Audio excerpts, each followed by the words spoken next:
आई हा बोल रे. काय झालं? अरे डोकं जाम दुखतंय रे. आता भांडी घासत होती बरी होती मी, त्याच्यानंतर मशीन पण लावली तरी बरी होती, 2 सिरियली पण बघितल्या तरी बरी होती रे. पण जशी किचन मध्ये जेवण बनवायला गेली ना, असं डोकं ठण ठण ठण ठण करायला लागलं ना, काय सांगू तुला. मग आता जेवण नाही बनवणार आहेस? बाबा बनवणार रे. तुम्हाला आता न देऊन काय चालणार रे? मला पर्याय आहे का? बनवायचं मला. नको ओरडू, नको नको ओरडू, मी बाहेरून आणतो बस.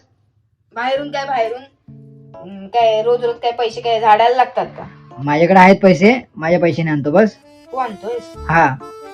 हा आणा. काय खाशील?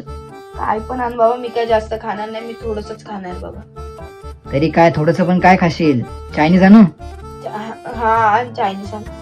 काय ट्रिपल राईस चालेल ना?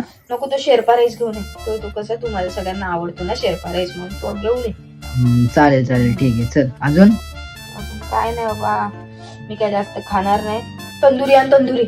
ती तुझ्या पप्पाला चकण्याला काय नाही रे, तंदुरी खातील ना. हा ठीक आहे चालेल. चल. आणि ते क्रिस्पी पण आण. क्रिस्पी पण खाणार आहेस? मी नाही रे बाबा, मी जास्त नाही खाणार. ती तुला आवडते ना क्रिस्पी, पोराला काय आवडतं मला माहिती ना रे.